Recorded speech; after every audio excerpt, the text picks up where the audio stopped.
ठीक है, अब हम यहाँ आते हैं और अपनी प्रेजेंटेशन पे सबसे पहली चीज़ तो मैं आपको ये बता दूं कि ये मॉड्यूल जो है ना, मॉड्यूल 2 है।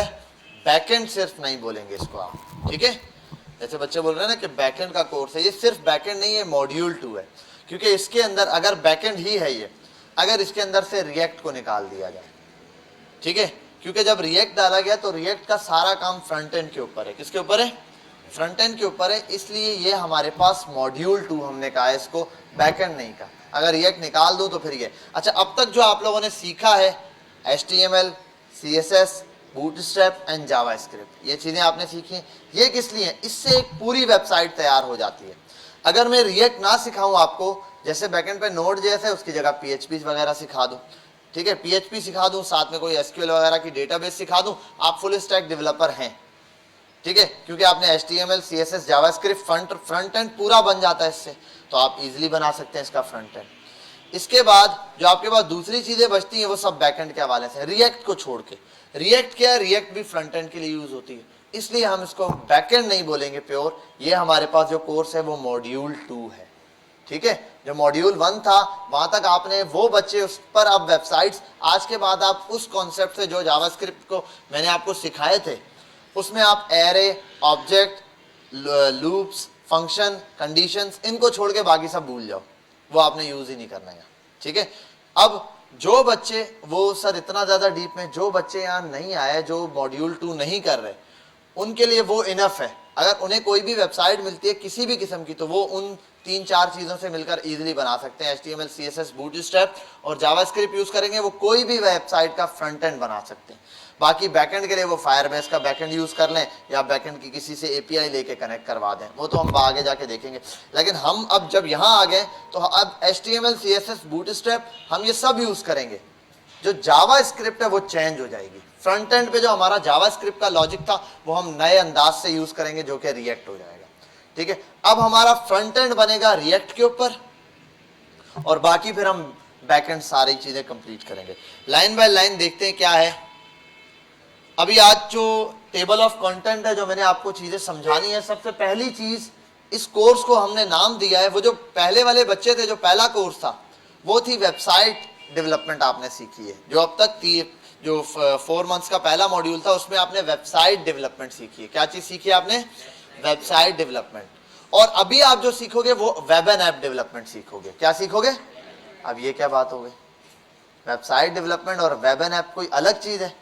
वेब ऐप और वेबसाइट में कुछ फर्क है, इस चीज को अभी हम डिस्कस करेंगे कि ये कैसे काम कर रहा होता है, ठीक है, कि वेबसाइट क्या है और वेब ऐप क्या है। अब तक जिन बच्चों ने HTML, CSS, बूटस्ट्रैप, जावास्क्रिप्ट सीख ली, वो कोई भी बैकएंड लगा दें उसके साथ, भाई वो PHP लगा दें, वो पाइथन का फ्रेमवर्क यूज कर लें, कोई भाई फ्लास्क यूज कर लें, जेंगो यूज कर लें, उसके साथ कनेक्ट करवा के पीछे कोई भी डेटाबेस लगा दें, SQL की, MySQL कोई भी लगाकर, ठीक है, डेटाबेस इसको चला दें, तो बस इट्स ओके फाइन, वो फुल स्टैक डेवलपमेंट पे काम कर रहे हैं। अभी हमारा जो कोर रिजल्ट है, हम तो जाएंगे मर्न स्टैक पर। किस पर?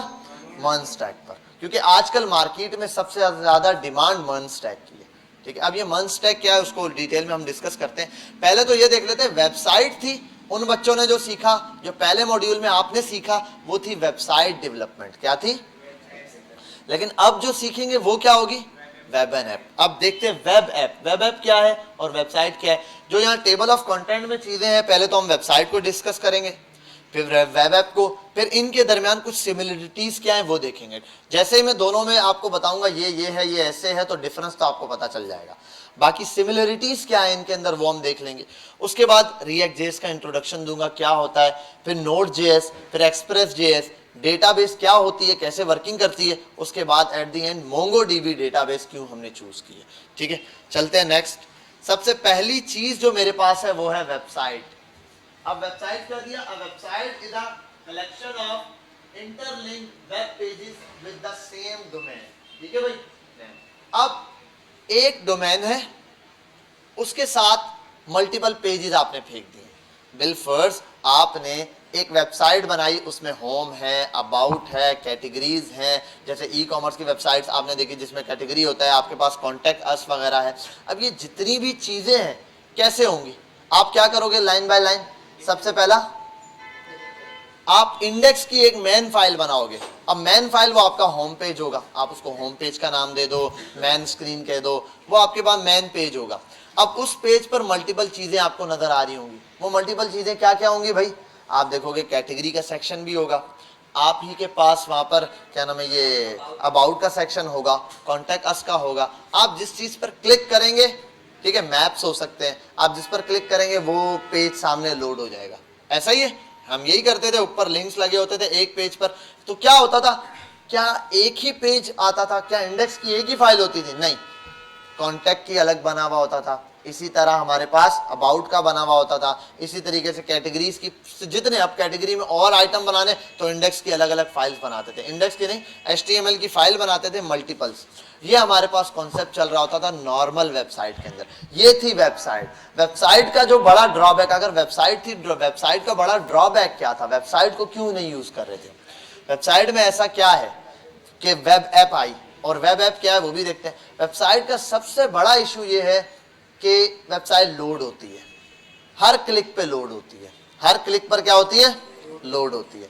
इसमें पुराने YouTube की एग्जांपल दूंगा, आप किसी एक वीडियो पे क्लिक करते थे, पूरा पेज गायब होता था और दोबारा से रीलोड होता था, ऊपर वो सर्कल घूमता था। और आज आप बहुत सारी वेबसाइट्स ऐसे देखते हैं अभी भी रीलोड होती हैं, आप देखते हैं एक पेज पे। लेकिन आपका YouTube देखो, वीडियोस लाइन पर, आप वीडियो पे क्लिक करो, सिर्फ वीडियो मूव करती है, बाकी सब अपनी जगह रहता है। और जो रैंडम वीडियोस डाली वो रैंडम वीडियोस चेंज होती है, बाकी सब अपनी जगह कांस्टेंट रहता है। जैसे उनका नैप बार कांस्टेंट है, एक जगह रहेगा। एक तो इसका ये ड्रॉबैक था। दूसरा ड्रॉबैक इसका ये था कि उसके अंदर कुछ चीजें थी जो एक दफा मैंने बना दी, अब अगर वही चीज मुझे हर पेज पे चाहिए, मुझे उसी कोड को कॉपी पेस्ट करना पड़ता था, मल्टीपल टाइम्स एक ही कोड को लिखता था। नैप बार सब पे चाहिए तो नैप बार का कोड उठाओ, अबाउट में भी डालो, होम पे भी डालो, कैटेगरीज पे भी डालो, ढेर लग जाता है। एक ही कोड को बार बार चलाना पड़ता है, एक ये तरीका था। दूसरा ये हो सकता था कि मैं जावा स्क्रिप्ट के थ्रू उसको किसी वेरिएबल में स्टोर कराऊं पूरा नैप बार, ठीक है, फिर जब मैं क्लिक लगाऊं तो मैं बोलूं पेज लोड हो तो मैं लगा सकता हूं, जैसे हमने सेट टाइम पढ़े थे, सेट इंटरवल्स पढ़े थे, इस टाइप की चीज़ों से मैं उस स्नैप बार को वहाँ टॉप पे ले आऊँ। लेकिन एक तो ये लेंथी तरीका है, इसके लिए भी जाहिर सी बात है आपको लंबी चौड़ी जावा स्क्रिप्ट लिखनी पड़ती है। फिर जावा स्क्रिप्ट के अंदर जब HTML लिखते हैं उसको आपको पता है उसकी CSS मुश्किल हो जाती है, फिर उसको रिस्पॉन्सिव करना आपके लिए मुश्किल हो जाता है, तो ओवरऑल प्रॉब्लम्स क्रिएट होती हैं। फिर भी तब भी जब आप उसको लिखते हैं जावा स्क्रिप्ट को, तो जावा स्क्रिप्ट को सब में पास करना पड़ता है 1 बाय 1, तब भी हमारा कोड हैवी होना शुरू हो जाता है। कोड हैवी होता है तो वेबसाइट की परफॉर्मेंस डाउन हो जाती है। तो किसी भी तरह हम बच नहीं पा रहे। एक तो हमारा कोड बढ़ता जा रहा है, समझने में भी प्रॉब्लम, भाई बार बार नैप बार एक ही कोड सब जगह चल रहा है। दूसरी चीज, कोड का लोड बढ़ता जा रहा है। जब लोड बढ़ेगा जाहिर सी बात है डेटा बार बार आएगा नैप बार, और जब नैप बार हर पेज पर चाहिए तो हर पेज के लिए दोबारा से नैप बार आएगा। आपने एक पेज खोल लिया, हाँ होम, उस पर नैप बार है, सब कुछ है, आपने अबाउट लगाया, अबाउट से ये सेक्शन चेंज हुआ, ऊपर नैप बार था वो भी रीलोड हुआ, नैप बार दोबारा से आया, तो अब पेज पर बहुत लोड पड़ गया, मेरी वेबसाइट पर बहुत लोड पड़ गया। यही वजह थी कि इसके लिए फिर हमने क्या बनाई गई, रिएक्ट बनाई। ये रिएक्ट फेसबुक की तरफ से आई है, ठीक है, फेसबुक ने बनाई थी। अभी आते हैं यहाँ पर वेब ऐप क्या होती है। Web application is a program और software that a user can access through a web browser. ये सॉफ्टवेयर है असल में, ये जो वेब एप्लीकेशन है ना, ये सॉफ्टवेयर है असल में। अब एप्लीकेशन भी कहा गया, मोबाइल के अंदर एक एप्लीकेशन और एक वेबसाइट के अंदर क्या फर्क होता है, कोई बच्चा बता सकता है? एनालाइज किया है कभी कि वेबसाइट खोलूंगा तो क्या है और जब मैं एक सॉफ्टवेयर चलाना है तो क्या है? मुझे एक बिलफर्ज मोबाइल के अंदर व्हाट्सएप चलाना है, सबसे पहले न्यू मोबाइल लिया मैंने, मुझे व्हाट्सएप चलाना है, क्या करूंगा मैं? हाँ, मैं प्ले स्टोर पे जाऊंगा, व्हाट्सएप को डाउनलोड करूंगा, डाउनलोड हो जाएगा, फिर व्हाट्सएप को ऑन करूंगा, नंबर वगैरह डालूंगा, व्हाट्सएप चल जाएगा। अब नेक्स्ट टाइम दोबारा मुझे एक मैसेज आया व्हाट्सएप पे, मैं दोबारा प्ले स्टोर पे जाऊंगा, व्हाट्सएप दोबारा से डाउनलोड करूंगा? नहीं करूंगा, क्या होगा? वन टाइम आ गई, एप्लीकेशन का इंटरफेस पूरा नजर आ गया, वो रीलोड होने की जरूरत नहीं है उसको। ये एप्लीकेशन का बिहेवियर है। किसका बिहेवियर? एप्लीकेशन। और हाँ, कभी ऐसा होता है मैं व्हाट्सएप पर हूँ, स्टेटस पे गया, व्हाट्सएप पूरा बंद होकर दोबारा स्टेटस खुलता है, सिर्फ शिफ्ट हो जाता है, कंपोनेंट्स चेंज हो जाते हैं, चीजें सिर्फ चेंज हो जाती हैं। ऐसा नहीं होता एप्लीकेशन पूरी बंद हुई दोबारा से खुलेगी, फिर मैंने जैसे ये स्टेटस के साथ कॉल्स पे क्लिक किया, बंद हुई दोबारा से ओपन है, ऐसा नहीं होता, ऐसा नहीं हो रहा। इसका मतलब एप्लीकेशन कोई ऐसी चीज है जो वन टाइम लोड होकर सामने आ जाती है उसके बाद में उसके कंपोनेंट्स या चीज़ों को छेड़ता रहूं, वो रीलोड नहीं होती है। रीलोड होने की उसको जरूरत ही नहीं है, वो डेटा चेंज करेगी, लेकिन उसका इंटरफेस वन टाइम आपको डाउनलोड होके मिल गया है। वेब ऐप में भी यही होता है। यूट्यूब आप अच्छा, अब फर्स्ट टाइम डाउनलोड होगा तो इसकी परफॉर्मेंस स्टार्ट में कम हो जाती है। इसी के सॉल्यूशन के लिए आगे फिर नेक्स्ट जेएस आई है, इंशाल्लाह जब ये कंप्लीट होगा समझ जाएंगे, हो सकता है हम नेक्स्ट जेएस का कोर्स भी लॉन्च कर दें, तो नेक्स्ट जेएस भी सिखाएंगे। नेक्स्ट जेएस किस लिए होता है? नेक्स्ट जेएस सिर्फ इसकी परफॉर्मेंस स्टार्ट में, क्योंकि जाहिर सी बात है व्हाट्सअप, हाँ अब मुझे बार बार व्हाट्सअप चलाना है, यहाँ क्लिक करूँ फटाफट चल जाता है, लेकिन फर्स्ट टाइम जब व्हाट्सअप चलाना है तो प्रॉब्लम है ना, प्ले स्टोर पे जाके इसको डाउनलोड करके इंस्टॉल करके फिर चलाऊंगा, है या नहीं? ये अब बार बार डाउनलोड कर। अब ब्राउजर में मसला ये है, या तो मैं हर वक्त यूट्यूब ओपन रखूं, अब हर वक्त होता नहीं, ब्राउजर कैंसिल हो जाता है मुझसे, ऐसा ही है। तो अगर ब्राउजर में हर वक्त यूट्यूब ओपन रहेगा तो प्रॉब्लम ही नहीं, इंटरफेस सामने आ गया। लेकिन जब मैं ब्राउजर में जाकर, बंद कर दो इसको, URL ओपन करता हूं, मैं क्या करता हूं, URL, और वहां लिखता हूं www.youtube.com, और YouTube आता है तो फर्स्ट टाइम में YouTube थोड़ा सा लोड लेता है, आपने देखा होगा ऐसे लोड कर रहा होता है और फिर वो YouTube आता है सामने। तो फर्स्ट टाइम में थोड़ा सा एप्लीकेशन जैसे डाउनलोड होती है ऐसे लोड लेकर वो सामने आ जाता है फर्स्ट टाइम के लिए। जैसे ही फर्स्ट टाइम सामने आ गई, अब वो एप्लीकेशन जैसे डाउनलोड हो गया, अब व्हाट्सएप की तरह फास्ट चलता है, भाई इस वीडियो पे क्लिक करो, यहाँ क्लिक करो, लोड नहीं हो रहा, पेज अपनी जगह स्टेटिक रहता है। समझ आई बात? तो ये किसका बिहेवियर है? वेब ऐप का। वेब ऐप ऐसी होगी, कोई वेबसाइट जो वन टाइम जैसे चल रही है, आपने ऑन की, आ गई, उसके बाद क्लिक करें, दोबारा रीलोड नया ना करे खुद को, वो वेबसाइट रीलोड हो ही नहीं, तो इसका मतलब वो कौन सी एप्लीकेशन है? वेब ऐप है। वो वेबसाइट नहीं है, वेब एप्लीकेशन है, वेब सॉफ्टवेयर बोल दो, वो सॉफ्टवेयर जो ब्राउजर पे रन हो रहा है। दोनों के अंदर डिफरेंस समझ आ गया? समझ आई बात? कि वेबसाइट में क्या होता है, जब अबाउट का पेज चाहे क्लिक किया, अबाउट का पेज मंगवाता है, फिर होम का क्लिक किया, होम का पेज मंगवाता है, फिर कैटेगरी पे कॉन्टैक्ट पे क्लिक किया, फिर कॉन्टैक्ट का, जब मैं देखो कॉन्टैक्ट दिख रहा है लेकिन है नहीं, यहाँ पे मेरे ब्राउजर पे मौजूद नहीं है, कॉन्टैक्ट पे जब क्लिक करता हूँ वेबसाइट के अंदर तो रिक्वेस्ट जाती है, कॉन्टैक्ट आता है, ऐसा ही है, ये चीज आती है, बहुत लेंथी प्रोसेस होता है। लेकिन इसके मुकाबले यूट्यूब के अंदर या और वेबसाइट्स के अंदर क्या होता है, जो वेब ऐप है वो पहले से लोड होकर डेटा सामने रहता है, आप सिर्फ वन टाइम क्लिक करते हैं, डेटा वहीं पर मौजूद है, फिर वो रेंडर हो जाता है, री रेंडर हो जाता है। अब उस पर जो कंडीशंस लगाई हैं, उसकी अलग अलग स्टेट्स मैनेजमेंट पे हम खेलते हैं, क्या स्टेट है उस हिसाब से वो चल रहा होता है। तो वेब ऐप और वेबसाइट में डिफरेंस आपको पता चलेगा होगा कि अब तक हमने वेबसाइट पढ़ी है, अब हम वेब ऐप पढ़ेंगे। और मोबाइल के अंदर एप्लीकेशंस में भी यही तरीका यूज होता है। एप्लीकेशन में भी अभी रिएक्ट नेटिव यूज होती है, तो रिएक्ट नेटिव में भी यही काम हो रहा होता है। अब आता हूं नेक्स्ट चीज पर, जो क्या है, सिमिलरिटीज क्या है इन दोनों के अंदर। सिंपल, पहली चीज, both websites and web application run in a browser, दोनों ब्राउजर पे रन होगी। एक चीज तो दोनों के अंदर सिमिलर है, both requires access to the internet, दोनों को इंटरनेट की जरूरत है। अगला, both have a front end, दोनों का कोई फ्रंट एंड है, ठीक है, and a back end written in the same programming languages, ठीक है। अब दोनों के अंदर प्रोग्रामिंग लैंग्वेजेस फ्रंट एंड के अंदर सेम पे लिखी जाती है। भाई उसमें वेबसाइट में किस पे लिखते हैं front end? HTML CSS bootstrap, और जावास्क्रिप्ट पे तो लॉजिक है ना, लॉजिक को छोड़ के जो फ्रंट एंड है जो हमें दिख रहा है खाली, इसकी बात कर रहा हूं। और लॉजिक भी बोल दो जावास्क्रिप्ट ही है, तो वेब ऐप में भी यही यूज होता है, HTML CSS bootstrap JavaScript. JavaScript थोड़े एडवांस लेवल की होती है, ठीक है। अब आते हैं नेक्स्ट चीज पर कि व्हाट इज एक्चुअली में रिएक्ट क्या है, ठीक है। इट्स अ डेवलपमेंट सर्वर, ये असल में वेब, जो रिएक्ट है ना वो एक डेवलपमेंट सर्वर है। ये पहले से आपके कंप्यूटर में आप पूरा सेटअप इसका इंस्टॉल करते हैं। इसकी एप्लीकेशन ऐसे नहीं है कि मैं गया एक न्यू फोल्डर बनाया, राइट क्लिक किया, कोई फाइल बना के लिखना शुरू हो गया, नहीं, इसका पूरा इन्वायरमेंट तैयार करना पड़ता है आपको, पूरा इन्वायरमेंट बनता है तभी जाके आप काम कर सकते हो। जैसे मुझे मेरे कंप्यूटर में फोटोशॉप चलाना है, अब मैं बोलूँ फोटोशॉप इंस्टॉल किए बगैर ही चला दूं, हो सकता है? नहीं, पूरा उसका इन्वायरमेंट बनाना पड़ेगा, उसको इंस्टॉल करना पड़ेगा, उसकी रिक्वायरमेंट्स की जो जो चीजें होंगी वो सब। इसी तरीके से रिएक्ट को चलाने के लिए भी इसकी कुछ रिक्वायरमेंट्स है, वो चलानी पड़ती है, एक पूरा सर्वर सिस्टम है that use webpack to compile React, ठीक है। अब वेब के कुछ पैकेजेस हैं जो कि आते हैं, हम इंस्टॉल करते हैं, जब उसको डाउनलोड करते हैं, चलाते हैं, कुछ नोड हमारे पास एक सॉफ्टवेयर होता है उसके जरिए, तो ये पैकेजेस वो डाउनलोड करता है, तब जाके हम इसको एक्सेस कर पा रहे होते हैं। नेक्स्ट चीज, इसके अंदर जो हम चीज लिखते हैं वो क्या है? JSX, जावा सिंटैक्स एक्सटेंशन। ये जावा का मतलब जावा स्क्रिप्ट वाली जावा, ठीक है। जावा साइंटेक्स एक्सटेंशन इसके अंदर हम यूज करेंगे, HTML ही नहीं यूज करेंगे। अब ये क्या है, इसमें चीजें वही यूज होंगी HTML वाली ही, लेकिन उनको थोड़ा सा अंदाज चेंज होगा, ठीक है। और HTML को हम लिख रहे होंगे जावास्क्रिप्ट के अंदर, वो मेरे पास JSX कहलाएगी।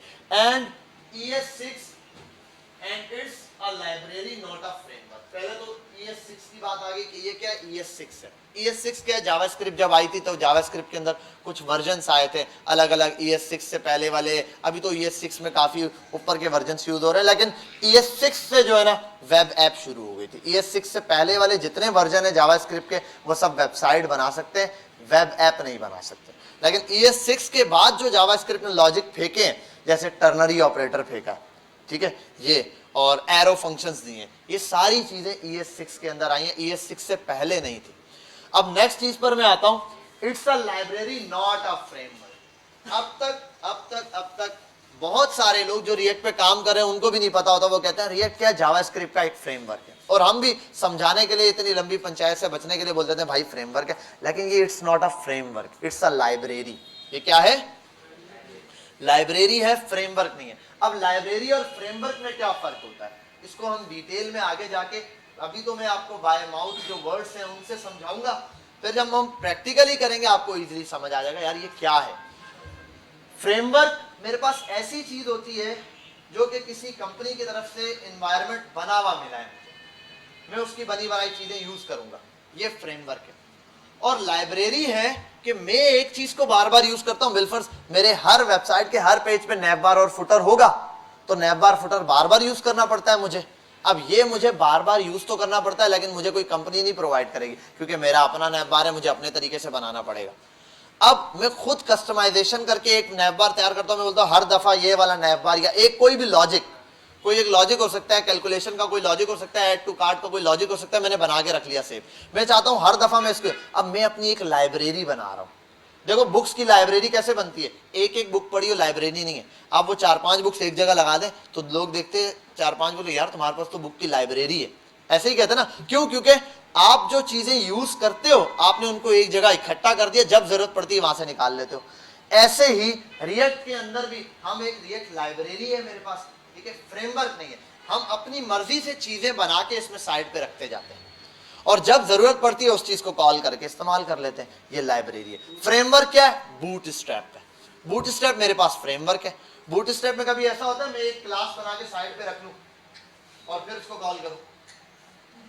CSS को मैं बोल सकता हूँ एक किस्म का कि लाइब्रेरी की एग्जांपल है, मैं अपनी तरफ से क्लासेस बना के ढेर सारी एक CSS की फाइल बना दूं, उसको रख लूं, बाद में यूज कर लूं, ठीक है। वो एक किस्म की मेरे पास क्या हो सकती है, लाइब्रेरी हो सकती है जिसको मैं यूज कर रहा हूं। लेकिन जो फ्रेमवर्क होगा ना मेरे पास, उसमें मैं कोई चेंजिंग नहीं कर सकता, मुझे कोई चेंजिंग अलाउ ही नहीं है। जैसा रूल उन्होंने दिया है वही रूल फॉलो करना पड़ेगा। भाई बूटस्ट्रैप ने बोला कि आप अगर बूटस्ट्रैप का वर्जन 5 यूज कर रहे हो या 5.2 यूज कर रहे हो और आपने ऊपर लिंक 4 का लगा दिया या 5 का बिल्कुल लिंक लगाया और आप उसको नीचे क्लास देना चाहते हो, आप दे रहे हो फॉन्ट वेट और बोल्डर कर दिया, ये क्लास नेम पास किया, नहीं चलने वाला।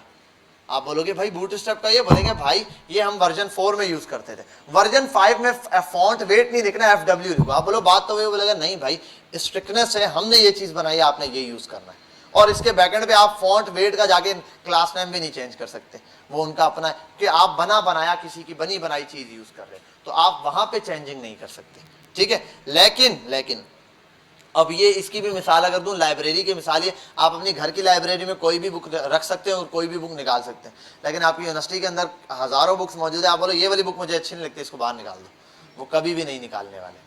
हाँ, ये एक अलग कैटेगरी है कि आपने कोई न्यू इन्वेंशन की है, कोई अलग ही चीज बनाई है जिसको आपने बुक की शक्ल में रख दी है, वो आपकी बुक या कोई चीज यहाँ रख देंगे। इसी तरीके से बहुत सारे डेवलपर्स नई टेक्नोलॉजीज पे काम करते हैं, कुछ नया लाते हैं और रिएक्ट या इस तरह की बड़ी बड़ी कंपनी से बात करते हैं, उनको अपना लॉजिक दिखाते हैं कि हमने ये चीज बनाई है, तो वो फिर अपने फ्रेमवर्क में ऐड करते हैं, जाहिर सी बात है, ठीक है, समझ आई बात। तो फ्रेमवर्क फिक्स्ड है, जबकि इसके मुकाबले मेरे पास लाइब्रेरी क्या है, फ्लेक्सिबल है। लाइब्रेरी को मैं अपने हिसाब से बनाता हूं, अपने हिसाब से डिजाइन करता हूं, अपने हिसाब से उसको यूज करता हूं। नेक्स्ट आते हैं जी, क्या रिएक्ट नेटिव कहते हैं असल में किसी खास प्लेटफॉर्म को, वो अलग कॉन्टेक्ट है हमारा। वैसे रिएक्ट, ये सब दोनों में रिएक्ट लैंग्वेज ही यूज होती है। आप एक दफा रिएक्ट जेएस सीख जाएंगे ना तो मोबाइल एप्लीकेशन पे कन्वर्ट होने में आपको टाइम नहीं लगेगा। मैंने रिसेंटली स्टार्ट किया था रिएक्ट नेटिव के ऊपर, 1 वीक लगा था रिएक्ट से रिएक्ट नेटिव पे कन्वर्ट होने में, बस इतना टाइम लगता है। अगर आपको अच्छी रिएक्ट आती है, आपकी जावा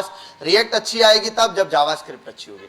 जावास्क्रिप्ट अच्छी है तो रिएक्ट आ जाएगी, रिएक्ट आती है तो रिएक्ट नेटिव पे कन्वर्ट होना कोई मुश्किल नहीं है। रिएक्ट नेटिव खास यूज होती है हमारे पास मोबाइल एप्लीकेशंस के लिए, ठीक है। तो रिएक्ट नेटिव पे हम जो काम लिखते हैं वो HTML नहीं चल रही होती, उसकी लॉजिक वही होंगे जो कि रिएक्ट के हैं या जावास्क्रिप्ट के हैं, वही लॉजिक चल रहे होंगे। लेकिन जो UI है ना वो चेंज होगा, उसके लिए अलग सिंटैक्स होंगे। जैसे टैग आप यूज करते हो, डिव यूज करते हो, वहाँ डिव नहीं होगा, H1 नहीं होगा, अलग किस्म के टैग्स होते हैं, ठीक है। ये डिफरेंस है, रिएक्ट नेटिव अलग चीज है। बाकी रिएक्ट के हवाले से मैंने डिटेल में अभी बताया।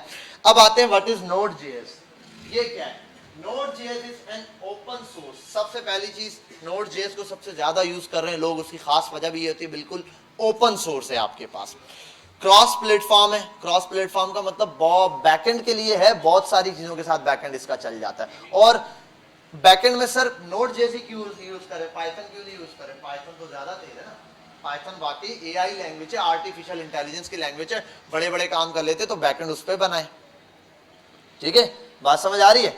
बैकएंड हमें क्या करना चाहिए, उससे पाइथन पे बनाना चाहिए। पाइथन तो बड़ी जबरदस्त चीज है। अब मसला ये है, प्रॉब्लम ये है कि पाइथन अच्छी है, अपनी फील्ड में अच्छी है, AI के लिए अच्छी है, लेकिन अगर वेबसाइट पर देखा जाए तो वेबसाइट पे सबसे अच्छी परफॉर्मेंस Node.js देता है। Node.js क्यों देता है, उसके कुछ ऐसे, उसके अंदर हमने पैकेजेस बनाए हुए हैं, उसके अच्छे कुछ ऐसे फ्रेमवर्क्स हैं जो इजीली बैकएंड पे APIs बना देते हैं, बनी बनाई चीजें हमें मिल जाती है, बहुत ज्यादा इजी काम कर देते हैं।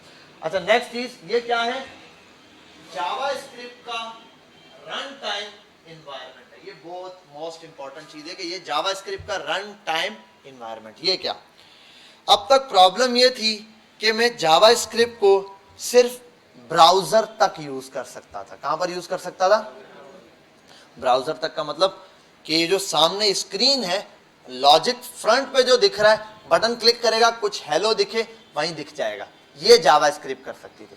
लेकिन जावास्क्रिप्ट में ये पावर नहीं थी कि मैंने बटन पे क्लिक किया वो बैकएंड पे जाए, पीछे भी जावास्क्रिप्ट खुद ही जाए और डेटा खुद उठा कर ले आए, ये जावास्क्रिप्ट नहीं कर सकती थी।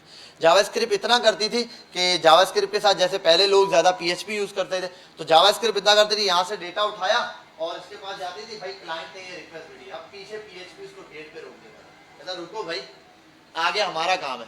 PHP जाती थी अपनी API से जाके पीछे डेटाबेस से डेटा उठाती थी, चेक करती थी ऑथेंटिकेशन वगैरह सब कुछ के डेटा देना है या नहीं देना। अब उसने जावास्क्रिप्ट में नाम ले लिया, जैसे अब यहाँ से कोई बच्चा चला जाए और सर का नाम लेके ऑफिस से कोई चीज मांगे और सर का नाम गलत ले, उसको नहीं देंगे, ऐसा ही ना।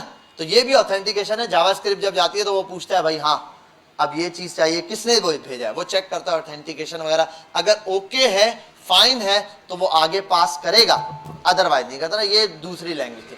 अब प्रॉब्लम ये थी, एक ही डेवलपर के लिए सबसे बड़ी प्रॉब्लम, पहले सीखो HTML, फिर सीखो CSS, फिर सीखो बूटस्ट्रैप, फिर सीखो जावास्क्रिप्ट, वो जबरदस्त। अब बैकएंड सीखना, बैकएंड पे आओ दोबारा से क्या करें, फिर से सीखो PHP।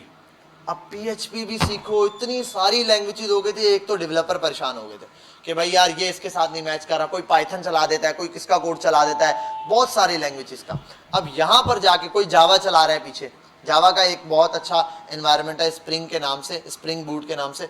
वो स्प्रिंग बूट जावा का, जावा स्क्रिप्ट नहीं, ठीक है, वो कप वाली जावा है ना, कॉफी कप बना हुआ होता है जावा का निशान, वो डेस्कटॉप के लिए खास यूज होती है, बैकएंड की लैंग्वेज है। तो जावा को लोग इसके साथ यूज करते हैं। आजकल स्प्रिंग बूट वो भी बहुत फास्ट वर्किंग में आई है जब से उसका स्प्रिंग बूट का जो फ्रेमवर्क आया है। ये एक्स्ट्रा नॉलेज है, अभी आपको पता नहीं होगा, खास बहुत कम कम जगह पे जो है ना इसकी बात छिड़ रही है कि भाई अब स्प्रिंग बूट आना शुरू हो गया। अच्छा अब यहाँ पर आता हूँ कि Node.js में क्या है, ओपन सोर्स क्रॉस प्लेटफॉर्म है, रन टाइम इन्वायरमेंट देता है ये। जब जावास्क्रिप्ट बैकएंड पे नहीं चल पाता था, जावास्क्रिप्ट की बैकएंड पे नहीं चलती थी, क्यों, क्योंकि जावास्क्रिप्ट बैकएंड के लिए बनी ही नहीं थी, जावास्क्रिप्ट सिर्फ ब्राउजर तक महदूद थी। तो डेवलपर्स ने बैठकर इसका हल निकाला कि कोई ऐसी चीज होनी चाहिए जो उसको बैकएंड पे चलाए। अब मसला यह है, बैकएंड पे चलाने के लिए बैकएंड पे कोई सॉफ्टवेयर होना चाहिए। जैसे कि PHP बैकएंड पे कैसे चलती है, मैं अपने कंप्यूटर में राइट क्लिक करूं, कोई फोल्डर बनाऊं, PHP चला दूं, एक सर्वर बनाना पड़ता है जो कि क्या है, XAMPP नाम का। XAMPP नाम का एक सर्वर है जो कि पीछे इंस्टॉल होता है, पहले वो इन्वायरमेंट क्रिएट करता है, सिस्टम को बताता है कंप्यूटर को कि भाई आपका डेस्कटॉप कंप्यूटर है, लेकिन जो मैं इंस्टॉल कर रहा हूं ये एक बैकएंड की लैंग्वेज है, इसको यहां चलने दो, फिर ये इंटरेक्ट करेगा ब्राउजर के साथ। ठीक है, अब वो डिस्प्ले कहीं भी दिखा सकता है भाई, अगर आपने उसके लिए जावा के लिए वुड यूज कर लिया तो ऑब्जेक्ट ओरिएंटेड डिजाइनिंग, तो वो क्या करेगा, डेस्कटॉप एप्लीकेशन बना लेगा, और जावा के लिए स्प्रिंग बूट यूज किया जावा के लिए तो वो आपको ये बना देगा। अब इसी तरीके से जब ये वाला इन्वायरमेंट देखा जाता है नोड जेएस का, तो Node JS as a XAMPP जैसे पीएचपी के लिए इन्वायरमेंट क्रिएट करता है, ऐसे नोड जेएस कंप्यूटर के अंदर, आपके सिस्टम के अंदर इन्वायरमेंट क्रिएट करता है जावास्क्रिप्ट का, कि अब आप जावास्क्रिप्ट को लिखो, रिजल्ट ब्राउजर पे नहीं देखो, कंप्यूटर में देखो, ब्राउजर में नहीं देखो, कंप्यूटर में देखोगा, मतलब ब्राउजर पे जो काम करोगे उसका बैकएंड पे रिजल्ट देखो। एपीआई बैकएंड से आएगी, कंप्यूटर से डेटा जाएगा आगे की तरफ। ठीक है, यहां तक तो ये बात आ गई कि नोड जेएस। अच्छा, और क्या है, एंड लाइब्रेरी फॉर रनिंग। अब ये भी क्या है, लाइब्रेरी है, मतलब इसके अंदर भी हम क्या कर सकते हैं, खुद से चीजें बना सकते हैं। अब खुद से क्या बनाएंगे, इसमें क्या बनाएंगे, इसमें बनाएंगे एपीआईज। क्या, एपीआईज। ये एपीआईज क्या है, application interface, user application interface. ठीक है, अब ये जो एपीआई है ना मेरे पास, एप्लीकेशन प्रोग्रामिंग इंटरफेस कहलाता है। ये मेरे पास जो बैकएंड के लिए जो हम जो भी लैंग्वेज लिख रहे हैं, इसका एप्लीकेशन जो हमने प्रोग्रामिंग की है ना, उसका इंटरफेस। अब कौन सी प्रोग्रामिंग का, देखो एक इंटरफेस है जो मैं HTML CSS लिख रहा हूं, ये जो मुझे स्क्रीन पे दिख रही है उसके पीछे का, एक है जो उसके पीछे भी डेटा जा रहा है, उस डेटा का इंटरफेस बनाता है, उस डेटा का इंटरफेस बनाने का काम करता है। जब हम बनाएंगे डिटेल में तो आपको लाइव समझ आ जाएगा। अभी हम आगे चलते हैं इसी पर, लाइब्रेरी एप्लीकेशन। और क्या है, आउटसाइड द क्लाइंट्स ब्राउजर। अच्छा, इसको बनाया किसने था, रेयान बहल नाम का बंदा है डेवलपर, इसने इसको 2009 में तैयार किया था नोड जेएस को, लेकिन इतना ज्यादा ये पॉपुलर नहीं था 2009 में, 10 में, आस्ता आस्ता करके तकरीबन ये 16-17 से जो है ना इसकी बूम बनना शुरू हुई है। अजान हो जाए फिर हम कंटिन्यू करते हैं। अनस, अनस, पानी ले बेटा।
LCD का रिमोट ले लो बेटा।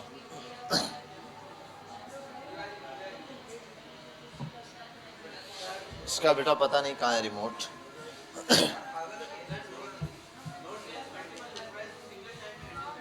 हाँ, एट अ सिंगल टाइम कर लेता है। अच्छा, पहले यहाँ आता हूँ। ये तो हमने देख लिया कि 2016 के बाद से इसका मार्केट के अंदर बूम आया है। अब थोड़ा सा इसके बारे में कंटिन्यू कुछ पॉइंट्स है उनको डिस्कस कर लेते हैं। पहली चीज़ तो वही है, पहली और दूसरी चीज़ कि टोटली फ्री है और ओपन सोर्स है। दूसरा ये कि ये मुख्तलिफ प्लेटफॉर्म पे चलता है। मुख्तलिफ प्लेटफॉर्म में क्या, विंडोज़ पे भी है, लिनक्स पे भी है, यूनिक्स पे भी है, मैक पर भी है और OS पर भी है। ठीक है, ऐसे मुख्तलिफ प्लेटफॉर्म पे चलता है, ये ऑपरेटिंग सिस्टम है। अच्छा, सबसे ज़्यादा बैकएंड अगर काम करना होता है बैकएंड पर, तो सबसे ज़्यादा स्ट्रॉन्ग प्लेटफॉर्म लिनक्स ठीक है, यूनिक्स, ये हमारे पास सबसे ज्यादा स्ट्रॉन्ग पॉइंट है।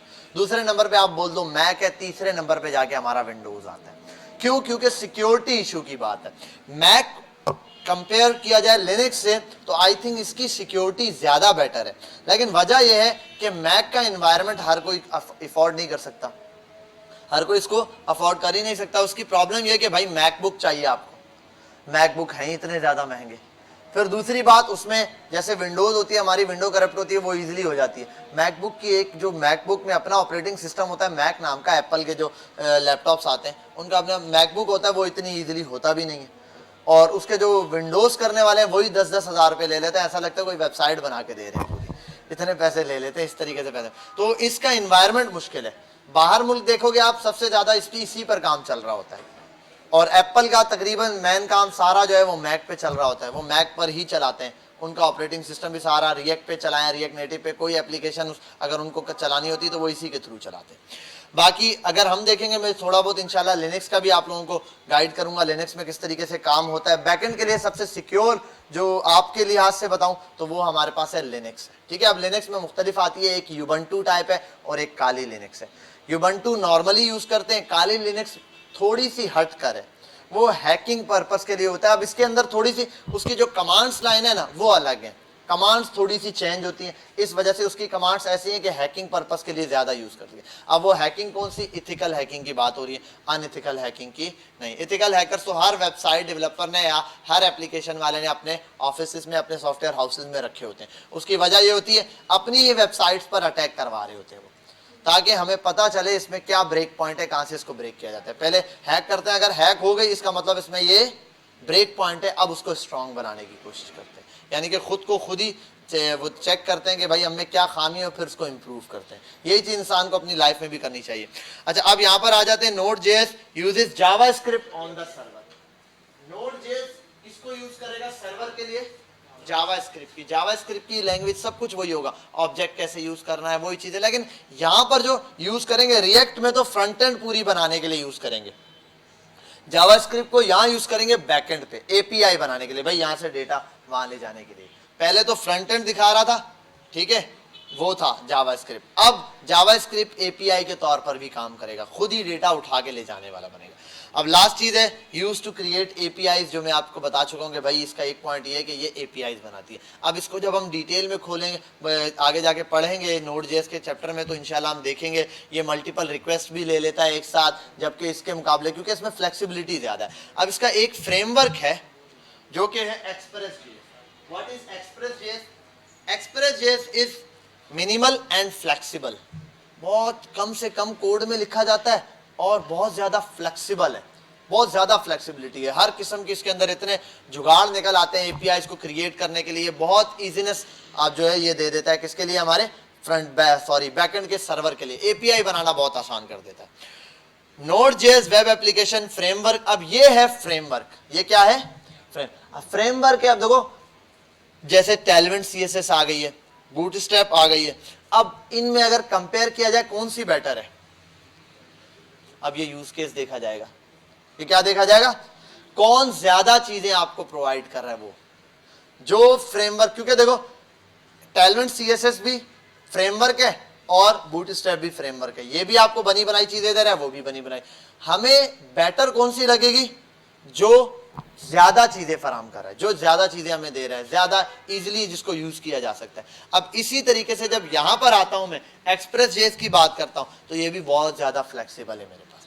अब फ्लेक्सिबल होने की वजह से ये हमें बहुत सारी चीजें प्रोवाइड कर देता है फटाफट से। अच्छा, छोटी मोटी चीजों के लिए तो है ही नहीं है, फटाफट से एपीआई बनी बनाई भी दे देता है, भाई लो और कनेक्ट करो, लो और कनेक्ट करो। एपीआई को हैंडल करना इसमें बहुत ज्यादा आसान हो जाता है। अच्छा, और क्या चीजें इसमें मैंने फीचर्स हैं, और ये अच्छा मोबाइल एप्लीकेशन के लिए भी बैकएंड, आपने इसी पर एपीआई बनाई, सामने रिएक्ट नहीं है, रिएक्ट नेटिव है, कनेक्ट हो जाएगी। बैकएंड पे एक ही चीज सीख ली आपने, अब इसको मोबाइल एप्लीकेशन के लिए भी चलाओ और वेब एप्लीकेशन के लिए भी, दोनों के लिए आप इसको चला सकते हैं।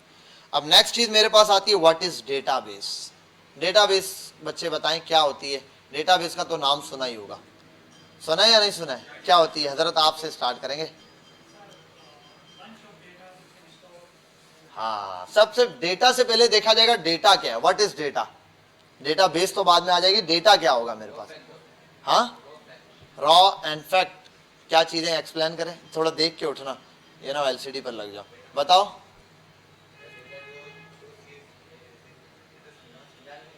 अरे इंफॉर्मेशन, देखो आपका नाम बेटा, आपका, हाँ, मेरे पास दो डेटा आ गए, नाम दिया किसी ने, एक इंफॉर्मेशन दे दी, वो मेरे पास क्या है, डेटा आ गए। एक सिंपल वेबसाइट के ऊपर डेटा क्या होगा, उसने कॉन्टैक्ट फॉर्म दिया हुआ है, कॉन्टैक्ट फॉर्म दिया है, उसने नाम दिया, उसने नाम लिखा अपना, उसके बाद ईमेल लिखा, ठीक है, ईमेल के साथ उसने कोई मैसेज था वो लिख दिया, सेंड किया। अगर सिर्फ फ्रंट एंड है, क्लिक करने पे रीलोड हो जाएगा, वो डेटा जाया हो गया, वो डेटा वेस्ट हो गया। लेकिन अगर क्लिक किया और बैकएंड अटैच था, वो डेटा बैकएंड पे चला जाएगा। डेटा का मतलब क्या जाएगा, बैकएंड पे इंफॉर्मेशन चली जाएगी। भाई बिलाल सिद्दीक आए थे आपकी वेबसाइट पे, नाम बिलाल था, ईमेल ये है और उन्होंने ये मैसेज दिए, वो हमारे पास एक इंफॉर्मेशन आ जाएगी। अब वो इंफॉर्मेशन जो पीछे गेट कर रहे हैं हम, जाहिर सी बात है इंफॉर्मेशन आती जा रही, क्या करूं मैं, इन्होंने बता दिया मुझे नाम, और आपका नाम क्या है, हाँ, और आपका नाम क्या है, आपका नाम क्या है बेटा, ऐसा। अब ये हो गया, थोड़ी देर बाद आपका नाम क्या है, हाँ जी एहसान, एहसान। अभी 2-3 बार पूछने पर इसने फर्स्ट टाइम क्लिक किया, डेटा आया और कुछ भी नहीं था मेरे पास। अब डेटाबेस ना हो तो ये सीन होगा आपके साथ, क्या होगा, डेटाबेस ना हो तो ये होगा, आपने क्लिक किया एपीआई डेटा देने के लिए, आप डेटा उठा के ले गई, आगे देखा कुछ है ही नहीं, रखूंगा आगे देखा डेटा रखने की कोई जगह ही नहीं है, इसने देखा मैं, मुझे थोड़ी याद रहेगा। तो मैं अब डेटाबेस की एग्जांपल लूं, ये फ्रंट एंड है सामने, मैंने इससे इंफॉर्मेशन ली, इसने इंफॉर्मेशन दी, मैं एपीआई का काम किया। अब इसको स्टोर करना है डेटाबेस में, एक्सेल पे स्टोर कर दूं या कॉपी में स्टोर कर दूं, ये मेरे पास डेटाबेस बन गया। तो जहां पर मैं डेटा रख रहा हूं वो मेरा डेटाबेस है, सिंपल आम अल्फाज में, लेकिन ऑर्गेनाइज्ड फॉर्म में होना चाहिए। किस में होना चाहिए, यहाँ पे भी यही है, database is organized collection of structured information. एक इंफॉर्मेशन का प्रॉपर स्ट्रक्चर होता है, उस स्ट्रक्चर में आप पीछे डेटा स्टोर करते हैं, जहां स्टोर करते हैं कलेक्शन बनती है उसकी, वो आपके पास क्या होती है, डेटाबेस होती है। अब इसने दिखा दिया टाइपिकली स्टोर्ड इलेक्ट्रॉनिकली डेटा। अब ये डेटाबेस क्या होगा, इलेक्ट्रॉनिक वाला डेटा ही यूज करेगा, जाहिर सी बात है किसी वेब का होगा, किसी डेस्कटॉप एप्लीकेशन का होगा। अच्छा, और कंट्रोल्ड बाय डेटाबेस मैनेजमेंट। और ज्यादातर ये जो डेटाबेस है ना, ये भी ऐसा नहीं बिल्कुल हलवा है। बैंक्स के अंदर खास तौर पे जहाँ बहुत बड़े बड़े डेटा होते हैं, जहाँ सीक्रेट्स डेटा होते हैं, वहाँ पूरा एक सिस्टम बैठा होता है जो कि डेटाबेस सिस्टम मैनेजमेंट कहलाती है, ठीक है। वो क्या करती है, उनका काम ही है, वो बैठकर लोगों का डेटा जो आ रहा है उसको एनालाइज कर रहे हैं, उसकी सिक्योरिटी मेंटेन कर रहे हैं। उनका वहीं पर एक चीज होती है साइबर सिक्योरिटी, डेटा के साथ बैठी हुई, वो डेटा को स्ट्रॉन्ग कर रही होती है कि भाई डेटा को कोई हैक ना कर सके, साइबर सिक्योरिटी ये काम कर रही होती है, ठीक है। और उसी के साथ जो हमारे पास डेटा बेस है उसमें डेटा स्टोर हो रहा है, डेटा को देखना भाई हर एक को बराबर सा मिल रहा है। जैसे गूगल में एक ईमेल बनाता हूँ, गूगल मुझे 15 GB फ्री दे देता है, एक और ईमेल बनाता हूँ 15 GB फ्री, ये भी कोई डेटा मैनेज कर रहा है ना। यूएसबी ऐसे तो नहीं मिल जाती, आप शॉप पे जाएं बोले भाई यूएसबी दे दो, फ्री में तो नहीं देगा, जाहिर सी बात। तो बदले में कुछ मिल रहा है, वो क्या मिल रहा है, डेटा मिल रहा है। अब जाहिर सी बात है उसने कहा ये डेटा इसको जगह दे दो, ये कुछ ना कुछ काम देगा, हम उसको डेटाबेस से लेते हैं।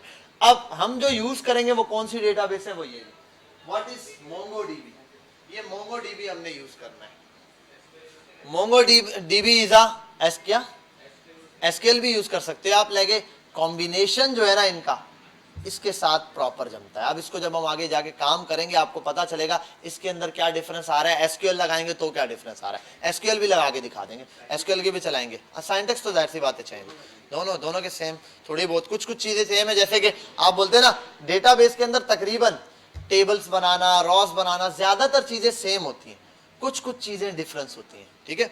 अब आता हूं यहाँ पे, पहला तो आ गया MongoDB is a document oriented. भाई एक पूरी प्रॉपर फॉर्म में हमारे पास डॉक्यूमेंट की फॉर्म में पहले तो डेटा पड़ा हुआ है, ठीक है। अब कैसे चलेगा इसको देखता हूं। No SQL database used for high volume and data storage. अब ये बता रहा है कि एसक्यूएल जब बहुत बड़ी डेटाबेस की बात आ जाती है ना, तो वहां कहीं ना कहीं जाके एसक्यूएल मार खा जाती है। या तो एसक्यूएल मार खा जाती है परफॉर्मेंस पर, ठीक है, या तो इतने ज्यादा में डेटा हैंडलिंग पर, इसके मुकाबले ये तेज है। अच्छा, ये भी मैंने कहा ना आपके यूज केस के ऊपर है।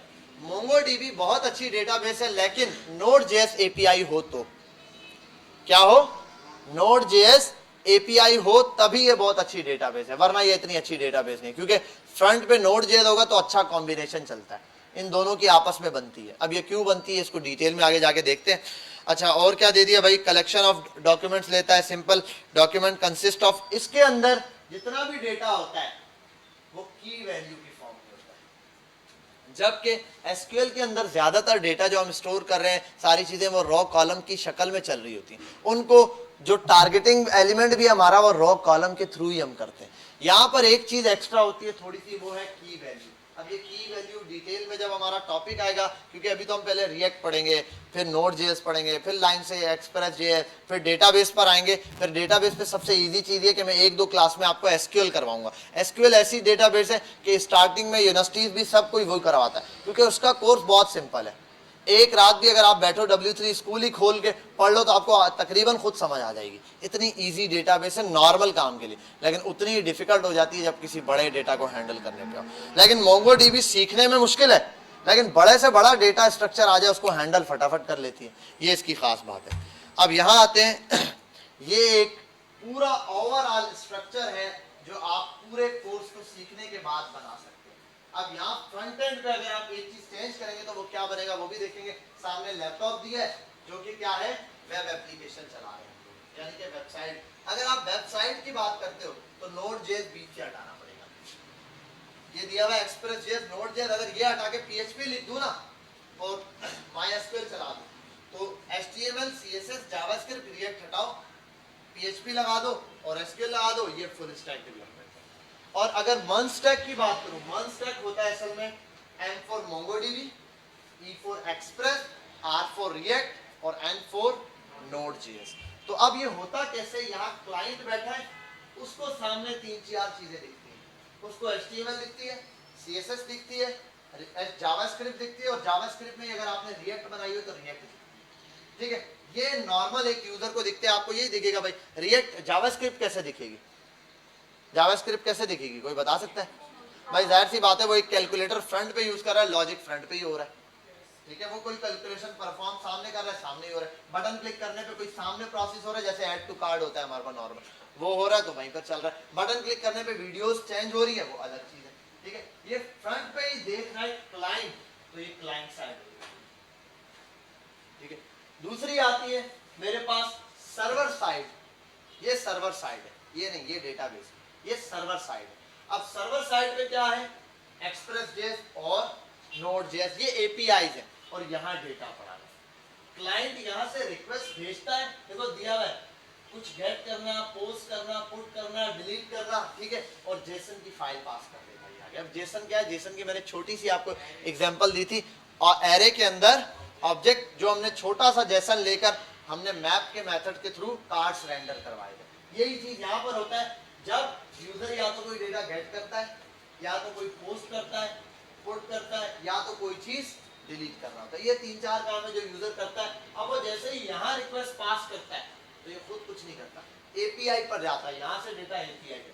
अब एपीआई डेटाबेस से जाके ये काम देती है, यही कमांड चलाती है, क्यूरी लैंग्वेजेस जो हमारे पास है।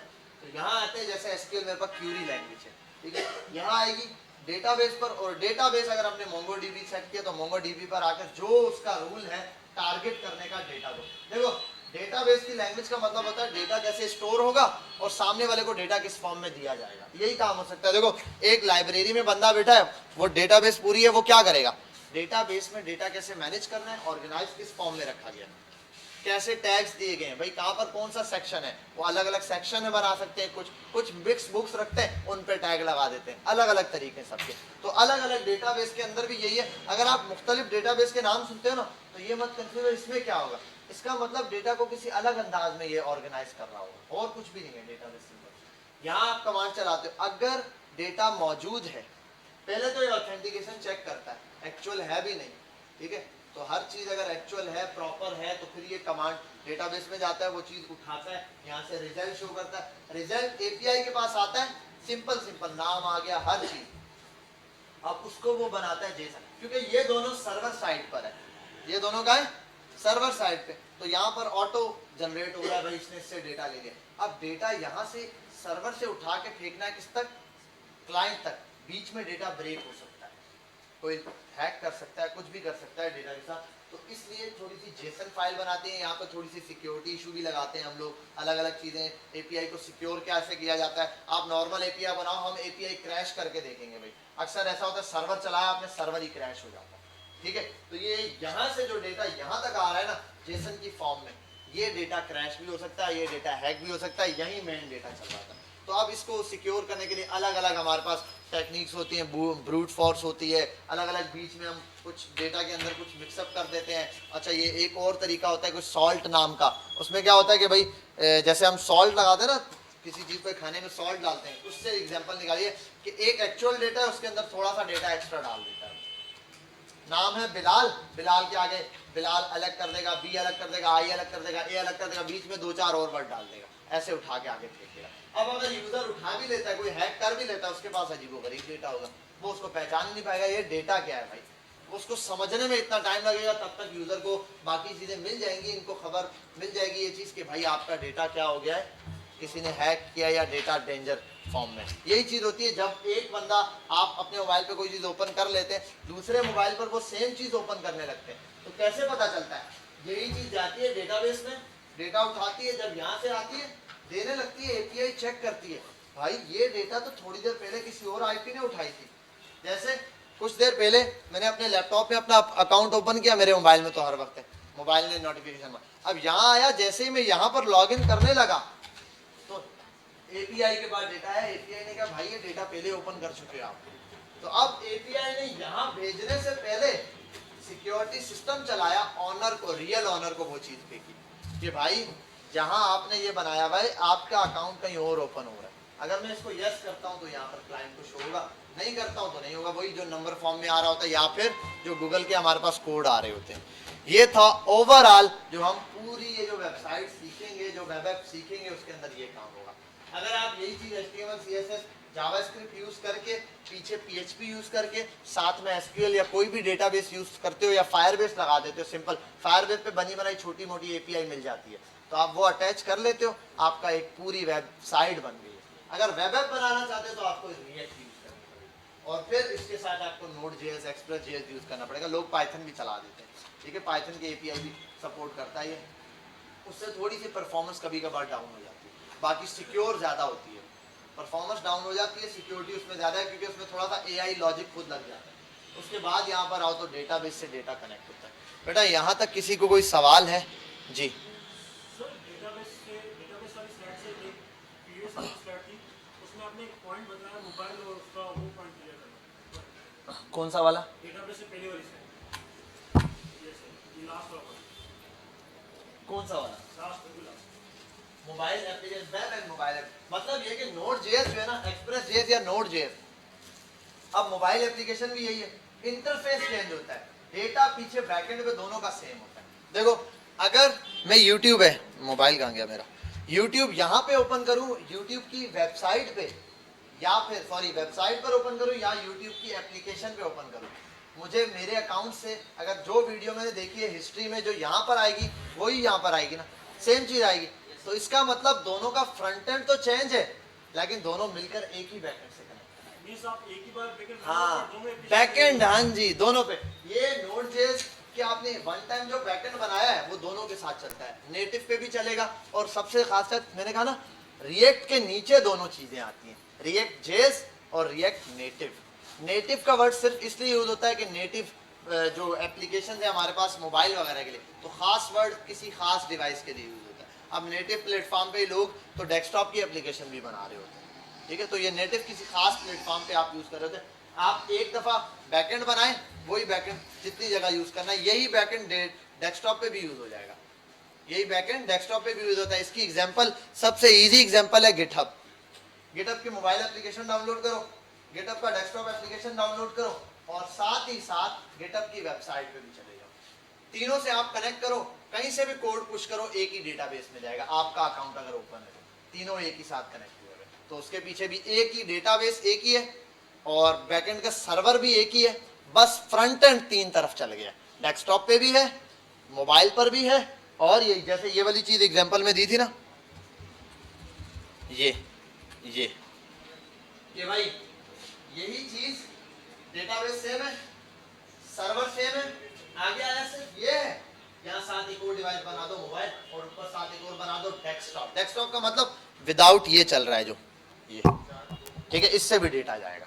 अब इससे डेटा ये होता है, मोबाइल अगर आप यहाँ पर ऑन कर लो, गिटअप पे भी यही होता है। आप कोई भी चीज देखो वेबसाइट में और डेस्कटॉप में ये फर्क आ रहा है कि वेबसाइट पर जब आपने कोई चीज, मैंने गिटअप को बोर्ड पुश करना है वेबसाइट पर तो फटाफट जब तक इंटरनेट कनेक्ट नहीं होगा पुश। लेकिन अगर आपके पास डेस्कटॉप वो है ना, डेस्कटॉप गिटअप है, तो गिटअप पे डेस्कटॉप पे आप उठा के रख दो, पुश करने के लिए छोड़ दो, वो पुश के लिए मेथड लगा के छोड़ देगा, आपको तंग नहीं करेगा। अब जब इंटरनेट आएगा वो कनेक्ट करके फेंक देगा डेटा। वो ये नहीं बोलेगा कि भाई अभी तो इंटरनेट नहीं, अभी मैं ले, वो डेटा ले लेगा आपसे, बोलेगा ठीक है चला जाएगा, जब कनेक्शन बनेगा उठा के फेंक देगा। और लेकिन ब्राउजर या मैं अगर बात करूं गिट की जो कमांड हम चलाते हैं वो ऑटोमेटिक ऐसे नहीं चला सकती, वो बोलेगा भाई इंटरनेट कनेक्ट है तभी जाएगा, अदरवाइज नहीं जाएगा। बस इसमें इतना सा डिफरेंस है। क्या चीज? NVC for full form? अच्छा नहीं, मुझे इसके बारे में नहीं है। ठीक है भाई, यहाँ तक बात समझ आ गई। अब हम थोड़ा सा नमाज पढ़ लेते हैं, नमाज के बाद हम रिएक्ट का पूरा इन्वायरमेंट सेट करेंगे, किस तरीके से काम होता है, मैं थोड़ी थोड़ी चीज़ें आपको बताऊंगा, क्या क्या चीज़ें रिक्वायर्ड है, कैसे इंस्टॉल करना है। फिर आप अपनी फर्स्ट एप्लीकेशन रिएक्ट की यहीं पर डाउनलोड करेंगे, उस एप्लीकेशन को चलाएंगे, हेलो वर्ल्ड चलाएंगे, फिर नेक्स्ट डे हम इंशाल्लाह आगे आओ भाई, नमाज पढ़ो। नमाज याद है।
क्या चीज़?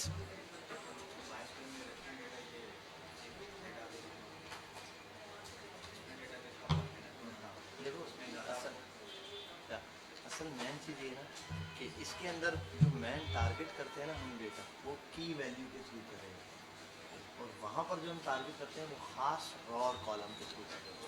हाँ, रॉ और कॉलम के थ्रू मसला ये होता है कि जब डेटा हम पास करते हैं ना तो रॉ और कॉलम बढ़ते जाते हैं, हमारे पास डेटा में ये प्रॉब्लम है, ये रेशनल के अंदर है। अब ये जो इस मोंगो डीबी की बात करेंगे ना, मोंगो डीबी जब की वैल्यू देता है ना तो इसको इतना ज़्यादा फॉर्म नहीं लगता कि रॉ देखने, कॉलम देखने, ये डेटा उठाएगा की वैल्यू के थ्रू। बस PHP पे मैंने कोई काम नहीं किया।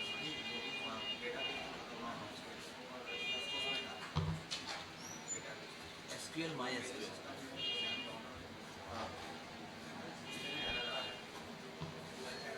सर जो MVC के प्रोटोकॉल है तो फिर आप समझा रहे थे कि रिक्वेस्ट गई API को, API ने इसको फिर चेंज किया डेटा की रोड साइड, डेटा की फॉर्म, वो फिर डेटा बेस के बाद दी है। अब डेटा बेस में जो अपना डेटा दी है API को, अब API को इंटरफेस बना के तो भेजेगी ना ब्राउजर में, MVC का काम ये होगी सर।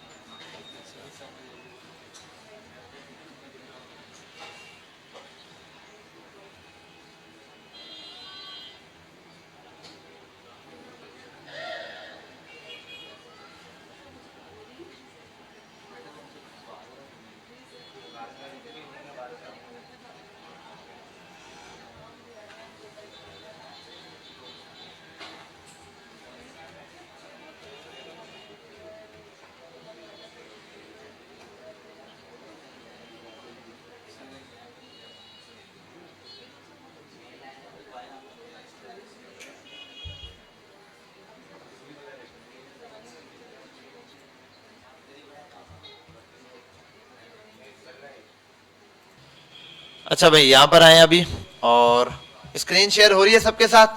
ठीक है, परफेक्ट हो गया। यहाँ पर आता हूँ, अभी हमने रिएक्ट के लिए एनवायरनमेंट बनाना है। क्या करना है?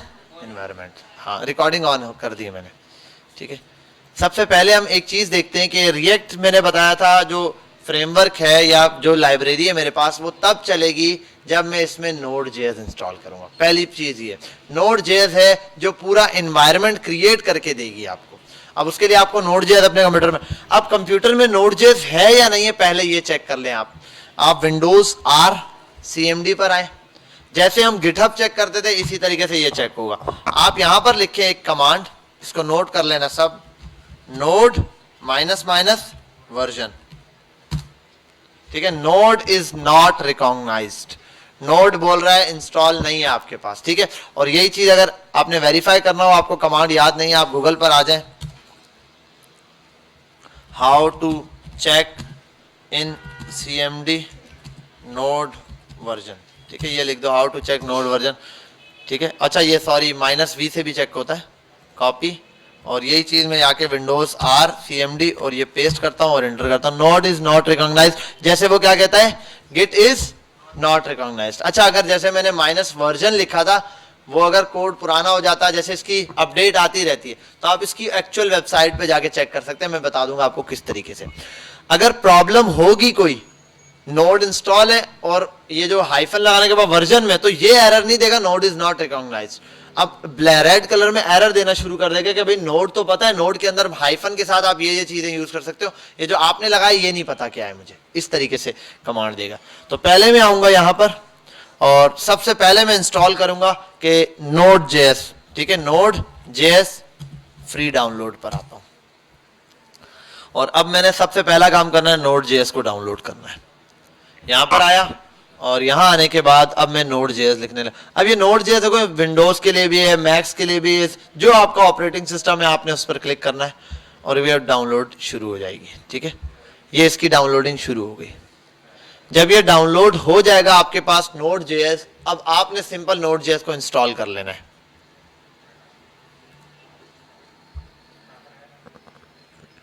अब इंस्टॉल नहीं हुआ कंप्लीट, हाँ ये आया, आपने इसको रन करना है। अब एक चीज ख्याल रखनी है आपने कि इसमें कोई चीज मत छेड़िएगा, जैसे ये है एग्जैक्टली इसको चलाएं, वरना कोई ना कोई एरर दे देगा। सेम चीज Node, next, I accept, next, Node.js के अंदर इंस्टॉल जो चीज कह रहा है, इसको किसी चीज को छेड़ने की जरूरत नहीं है। आप यहाँ नेक्स्ट, ऑटोमेटिकली इंस्टॉल नेसेसरी, अगर आप चेक करना चाहते हो उसको चेक करो, ना भी करो तो वो ये ऑटोमेटिक कुछ नेसेसरी चीजें वो इंस्टॉल कर देगा, लेकिन एक्स्ट्रा ही कर देता है। आप इसको छोड़ें, आगे चले, इंस्टॉल पे क्लिक कर दो, सिर्फ Node.js अब इंस्टॉल कर देगा। You are late, very very late. चले बैठे।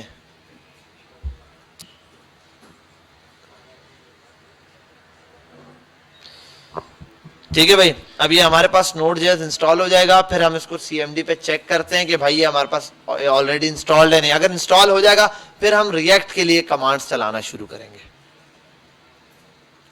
फिनिश्ड। अब मैं आऊंगा CMD पर दोबारा से। CMD पे आने के बाद पहली चीज क्या करनी है भाई, Node.js इंस्टॉल करना है डाउनलोड करके। आप लोग सब डाउनलोड करेंगे, उसको इंस्टॉल करेंगे एक चीज, फिर नेक्स्ट चीज उसके बाद आप आएंगे CMD पे और चेक करेंगे कि भाई ये क्या नोड का वर्जन कौन सा मैंने किया है, क्या चल रहा है। तो नोड -v एंटर। नोड का वर्जन है 18.14.2, ये चेंज होता रहता है, ठीक है, मुख्तलिफ चलता रहता है। ये बिल्कुल स्टार्ट से स्टार्ट हुआ था 1 पॉइंट से ऐसे करके, और अभी यहां तक ये वर्जन का मतलब है इसमें थोड़ी बहुत अपडेट आती रहती है कि क्या अपडेट किया इन लोगों ने, वो उस वर्जन के हिसाब से इसके अंदर अपडेट हो जाता है। आपने ये वर्जन क्या कर दिया है, इंस्टॉल कर दिया नोड का, बस परफेक्ट, यहां तक काम खत्म। अब आप यहां पर रिएक्ट की ऐप चला सकते हैं। क्या कर सकते हैं, हाँ, इसके लिए आप यहां आएंगे, एक न्यू फोल्डर बना लें, ठीक है। मैं आप कर देता हूं मॉड्यूल 2। अब इसके अंदर ये एनवायरनमेंट अपना खुद क्रिएट करेगा। क्या क्रिएट करेगा, ये अपना एनवायरनमेंट खुद क्रिएट करेगा। यहां आऊंगा ऊपर, यहां पर CMD ओपन करूंगा। क्या चीज ओपन करूंगा, CMD स्क्रीन। क्या, हाँ आ गई, वो पीछे LCD ऑन किया ना, इस वजह से स्क्रीन का साइज अब बड़ा हो गया। वो पहले जिस तरह दिख रही थी छोटी छोटी, अब थोड़ा सा बड़ा नजर आएगा, ठीक है। अच्छा, यहां आने के बाद मैं इस फोल्डर पे यहां क्लिक करूंगा और यहां CMD ओपन कर लूंगा, ठीक है। यहां CMD ओपन करने के बाद अब यही काम मैं VS कोड ओपन करने के बाद VS कोड के अंदर भी लिख सकता हूं। क्या कर सकता हूं, VS कोड के अंदर भी। कैसे, अगर बताऊं, मैं यहां पर आऊं, ओपन विद VS कोड करूं, मेरे पास ये फोल्डर खाली है, कुछ बनाने की जरूरत नहीं है आपको, ठीक है। ये यहां पर आने के बाद ये टर्मिनल है, ये, वरना इसकी शॉर्ट फॉर्म है कंट्रोल शिफ्ट और ये बैक टिक वाला बटन है, इसको दबाएंगे आप न्यू टर्मिनल के लिए। और अगर एक टर्मिनल पहले से आपने खोला हुआ है और वही आप दोबारा खोलना चाहते हो तो कंट्रोल और सिर्फ बैक टिक। तो कंट्रोल शिफ्ट जो है वो न्यू के लिए आया। यहां पर आप लिख सकते हैं क्रिएट रिएक्ट ऐप, ठीक है, और आगे ऐप का नाम।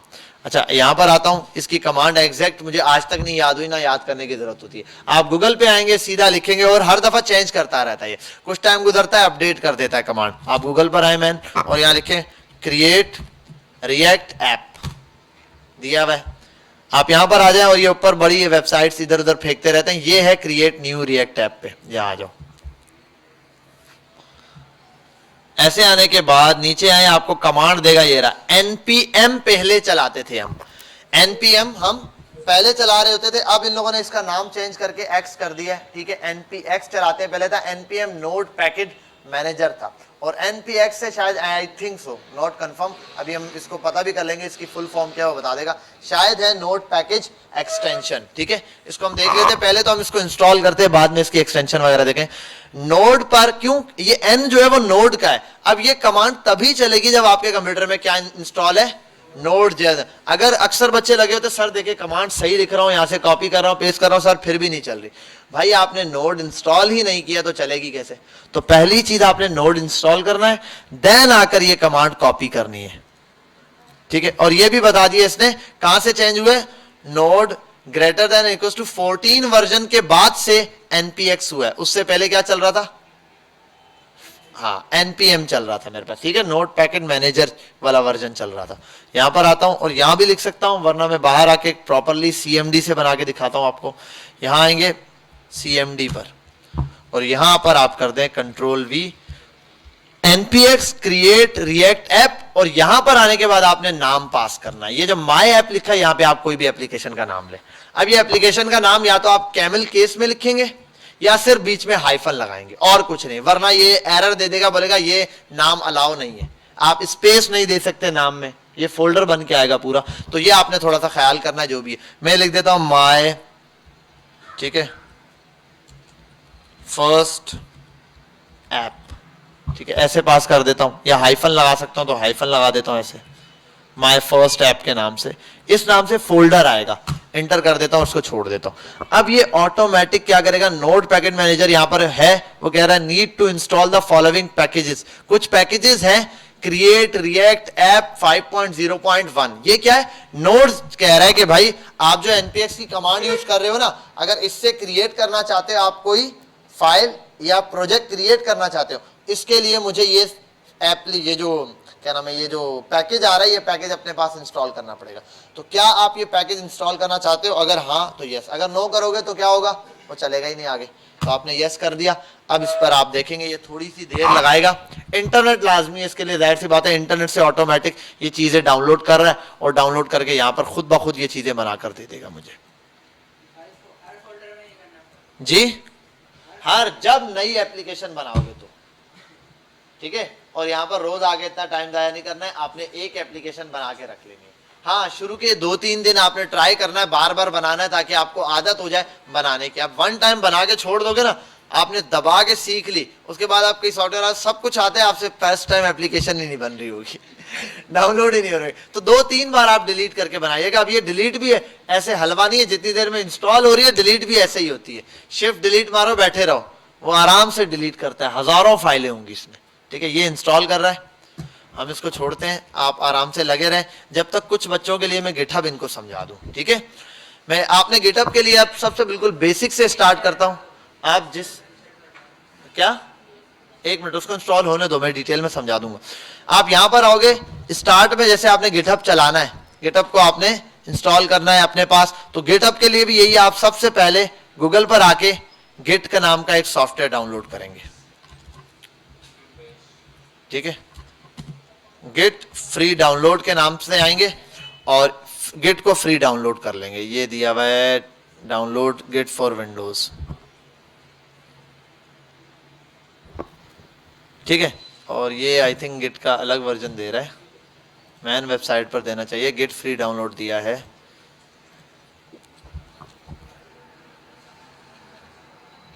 गिट क्लाइंट दे रहा है, इसको क्या हो गया, गिट की ऑफिशियल वेबसाइट दे, Git download, reload reload, Git for Windows, यही डाउनलोड कर लेता हूँ। हाँ, ये दे दिया, आप ये डाउनलोड कर लें, या ऊपर ही अलग मेरे ख्याल है मुख्तलिफ वेबसाइट से आ रहे हैं, ऑफिशियल वेबसाइट दे नहीं रहा। आप दोबारा यहाँ पर आता हूँ, इसी वेबसाइट से डाउनलोड कर लेता हूँ। आपने गिटहब को डाउनलोड करना है, 4 कौन से वर्जन के लिए आपने इसको डाउनलोड करना है और इंस्टॉल कर देना। अच्छा, अब ये वर्जन आपने चेक कर लेना आपके पास है या नहीं। पहले आपने विंडोज R दबाना है अपने सिस्टम में, CMD ओपन करना है और यहाँ पे गिट चेक करना है या नहीं। गिट -- वर्जन, अगर नहीं है तो इंस्टॉल करना है। मेरे कंप्यूटर में इंस्टॉल है, मैंने 2.39 वाला वर्जन पहले इंस्टॉल किया। भाई ये चीज इंस्टॉल होगा सिंपल, इसको भी नेक्स्ट करके आपने इंस्टॉल कर देना। इंस्टॉल करने के बाद आप पहला काम ये करोगे, आपका सिस्टम है तो अगर आपने कभी गिट नहीं किया तो इट्स ओके फाइन। अगर कोई किसी और का सिस्टम है या आप यहाँ BMJ के किसी सिस्टम में यूज कर रहे हो, ठीक है, यहां पर आप, तो आपने एक काम करना है, उसके बगैर चलाओगे तो प्रॉब्लम बड़ी आएगी आपको। आप स्टार्ट पे जाओ, कंट्रोल पैनल पे जाओ, यहां जाने के बाद ये वाली फाइल आती है। वैसे तो नॉर्मल ऐसे दिख रहा होता है, अगर ऐसे है तो आप यहां आ जाओ लार्ज फाइल पे, ये दिख रहा है आपको क्रेडेंशियल मैनेजर, इस पर आप आ जाए। यहां आने के बाद विंडोज क्रेडेंशियल आपको दिख रहा है, इस पर क्लिक करें। देखो बहुत सारी चीजें दिखा रहे हैं, काफी सारी एडोब की फाइल। अब यहां पर कहीं गिट नहीं दिख रहा, गिटहब, इट्स ओके फाइन। अगर दिखता, गिटहब नजर आता, उसको मैं ऐसे मिनिमाइज करता, यहां ऐसे नाम दिखता कि किसने ओपन किया हुआ है और साथ में पासवर्ड वगैरह होता, इसको मैं यहां से क्या कर सकता था, रिमूव। तो अगर किसी और का अकाउंट ऑलरेडी है, आप उसको पहले रिमूव करेंगे ताकि प्रॉब्लम ही ना आए। आपने रिमूव कर दिया, अब आप जाएं गिटहब पर, मैन वेबसाइट है गिटहब की, आप गिटहब पर जाएंगे। गिटहब पे लॉगिन करना सिंपल है, आप अपने जीमेल अकाउंट से लॉगिन कर सकते हैं। फर्स्ट टाइम जैसे ही जीमेल अकाउंट से लॉगिन करेंगे, वो आपको एक जीमेल पर मेल भेजेगा, बोलेगा यहां से आपने क्या करना है, इसको डाउनलोड कर लो, सॉरी वो कोड देगा, वो कोड आप यहाँ पर लाकर इंटर करेंगे, आपका गेटअप अकाउंट बन जाएगा। सिंपल लॉगिन करने के लिए जैसे साइन अप करते हैं वैसे आप सिंपल कर लें। मैं साइन इन पे जाऊंगा, मेरा गेटअप का अकाउंट बना हुआ है, यहाँ आने के बाद मेरे पास पासवर्ड वगैरह सब शो कर रहा है, मैं इंटर करूंगा, लॉगिन हो जाऊंगा। पासवर्ड आया, आप देखो ईमेल पे इसने अभी भी भेजा, सिक्योरिटी इशू की वजह से जीमेल पर मैसेज आया है।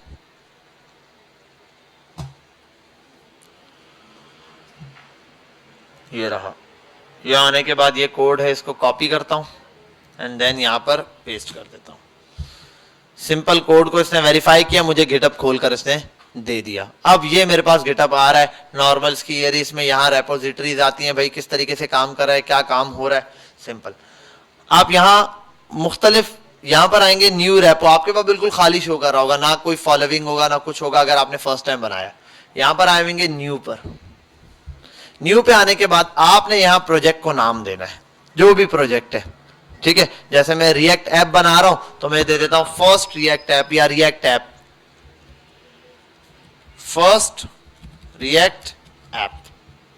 अब ये फर्स्ट रिएक्ट ऐप जो मैंने पास किया है, ठीक है, या रिएक्ट डेमो कर देता हूं, रिएक्ट ऐप डेमो। जिस नाम से आप बना रहे हैं ये नाम ऑलरेडी एग्जिस्ट नहीं होना चाहिए, यानी कि आपके पास इससे पहले रेपोजिटरी नहीं बनी रही। इसका मतलब ये नहीं है कि कहीं पर भी नहीं होनी चाहिए। आप अगर कुछ भी सर्च करेंगे इस नाम से आपको मिल ही जाएगा रिएक्ट के नाम से, लेकिन किसी और की बेशक रेपोजिटरी हो, आपकी रेपो इस नाम से ना हो, ठीक है। तो बिलफर रिएक्ट ऐप डेमो के नाम से मेरे पास कोई नहीं, मैंने ये बनाई। और इसके बाद यहाँ पब्लिक भी रख सकते हो, प्राइवेट भी। प्राइवेट कुछ प्रोजेक्ट होते हैं आपने प्राइवेट रखने होते हैं, क्लाइंट का प्रोजेक्ट है, अदरवाइज इसको पब्लिक रख के आप नेक्स्ट कर दें। नोट कहां तक पहुंचा है? इतना टाइम भी नहीं लेता जितना इसने ले लिया। अब ये आपके पास कुछ कमांड्स आ गई, ठीक है। आपने ये कमांड्स फॉलो करनी है, कैसे फॉलो करनी है वो मैं बताता हूं। आप यहां पर आए, ठीक है, जिस चीज को आप चाहते हैं पुश करना वो यहां पर आप पुश करेंगे। अभी इसमें कुछ भी नहीं आया अभी तक, ये आई थिंक दोबारा बंद करके ऑन करना पड़ेगा। नेट स्लो चल रहा है, यहां तो सही चल रहा है। अच्छा, अब आता हूं यहां पर एक नॉर्मल में ये वाला कोड पुश कर देता हूं, सिंपल, ये इंडेक्स की फाइल है कि यहां आने के बाद आप पहले आएंगे व्यू पर, यहां से हिडन फाइल शो करवा दें। शो है इसका मतलब यहाँ गिटअप कोई गिट की पहले अकाउंट नहीं लगा हुआ जिसने गिट को कुछ पुश किया हो। आप अब सीएमडी पर आ जाओ, आप करो गिट पहली command in it. In it का मतलब गिट को इनिशियलाइज कर दिया। एंटर करें बोलेगा, सॉरी ये क्या है, गिट के साथ स्लैश दबा दिया, गिट स्पेस इनिट और एंटर दबा दिया।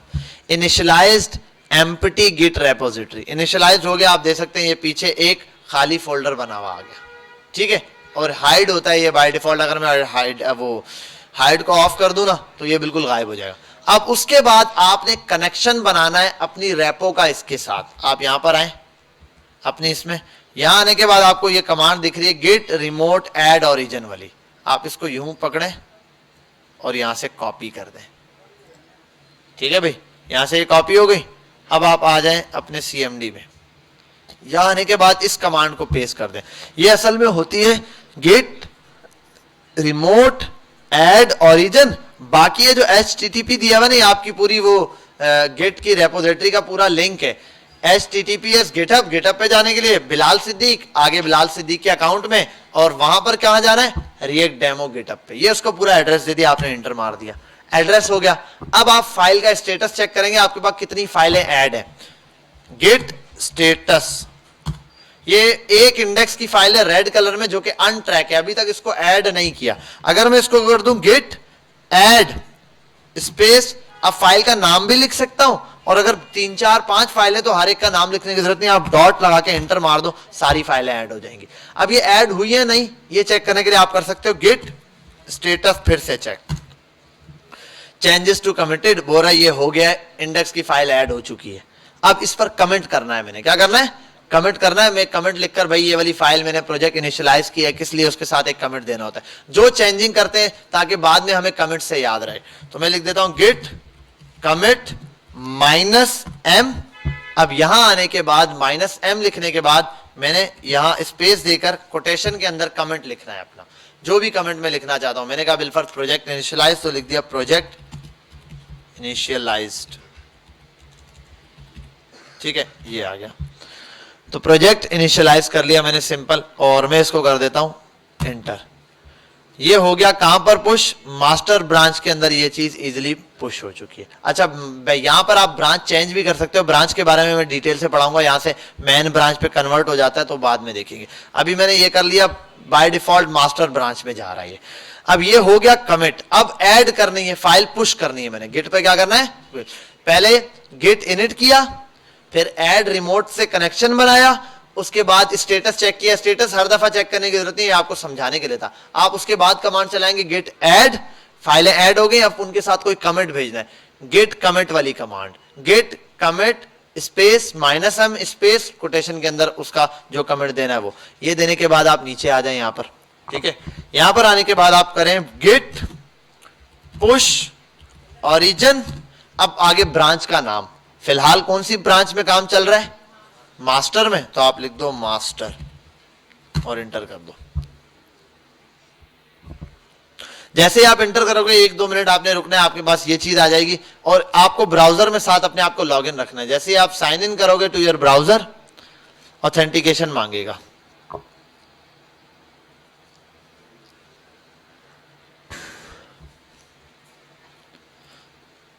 यहां पर है, अभी तक ये भी नहीं डाउनलोड हुआ, ये कोई प्रॉब्लम है वाकई इंटरनेट में।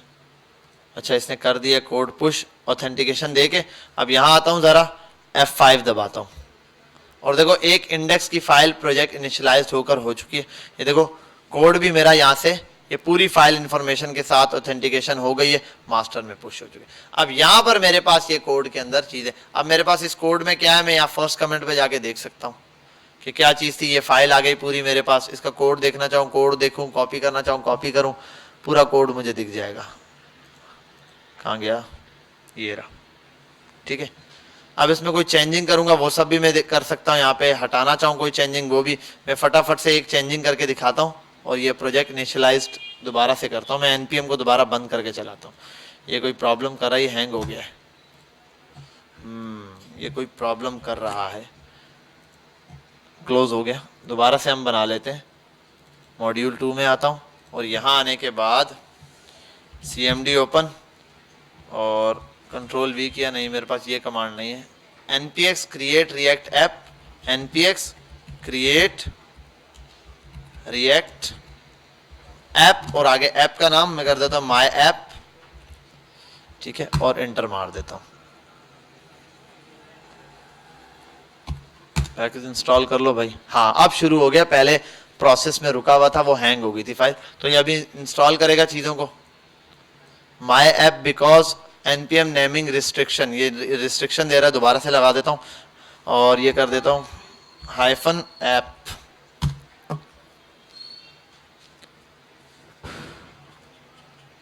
क्या हो गया, can not create react name my app। अब क्या प्रॉब्लम है, हाँ ये भी उठाता है, 1 मिनट। यहाँ पर आता हूँ मैं, पहले क्रिएट रिएक्ट ऐप पे, यहाँ आओ, और ये दे दिया इसने क्रिएट रिएक्ट ऐप। मैं यही नाम कॉपी करता हूँ। हाँ वाकई कैपिटल लेटर नहीं, कैमल केस नहीं दे रहा ये। हाँ npx create react my app बना दिया मैंने, और उसको एंटर मारता हूँ। प्रोजेक्ट इनिशियलाइज्ड है, जब तक मैं ये गिटहब वाला काम निपटा देता हूँ। और यहाँ आता हूँ, इसी फोल्डर पे था मैं, इंडेक्स वाला फोल्डर ये है। अब यहाँ थोड़ी सी चेंजिंग करता हूँ, गिटहब वाले बच्चे यहाँ देखेंगे। मैं अगर कोई चेंजिंग करूंगा तो उसको कैसे नोट करना है। मैंने यहाँ पर आया और कोड पता नहीं क्या चलाया हुआ है मैं बस फटाफट से ऐसे नॉर्मल चेंजिंग कर देता हूँ। या नाम चेंज कर देता हूँ, हम्माद की जगह कुछ और लिख देता हूँ, हसन कर देता हूँ, कंट्रोल एस सेव करता हूँ, ठीक है।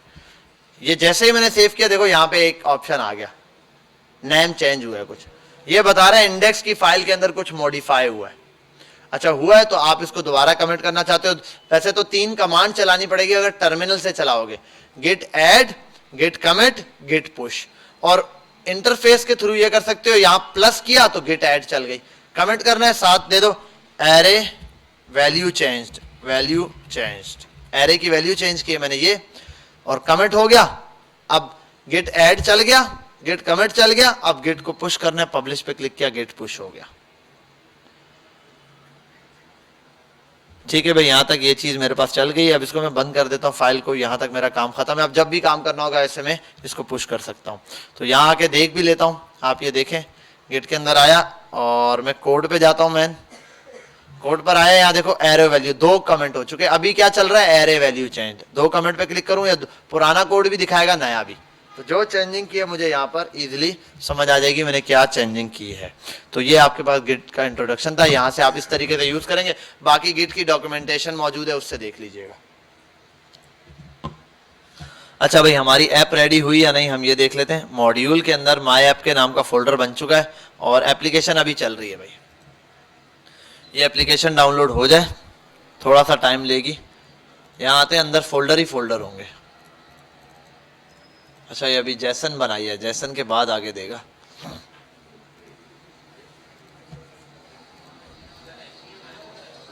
क्या NBM? NBM तो कुछ भी नहीं है, नोट पैकेट मैनेजर है बस। और इसी के फुल फॉर्म भी देख लेते हैं, याद आ गया। NPX जो इन्होंने कन्वर्ट किया, NPX full form note package execute, ये नाम इन्होंने दे दिया। ठीक है, हाँ एग्जीक्यूट दे दिया इन्होंने, तो NPX कर दिया। ये बता रहा है it is simply an NPM package है। NPM का पैकेज ये नोट पैकेज मैनेजर का एक पैकेज ही है, runner. It allows developer to execute any JavaScript package available on the NPM registry. ये भी वही काम कर रहा है जो NPM करता है।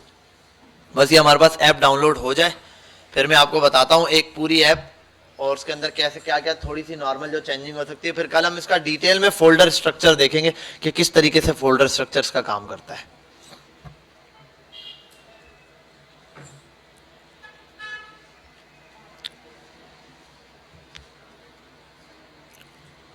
चल गया, आई थिंक तकरीबन कंप्लीट हो चुका है। डिपेंडेंसीज इंस्टॉल करेगा अभी।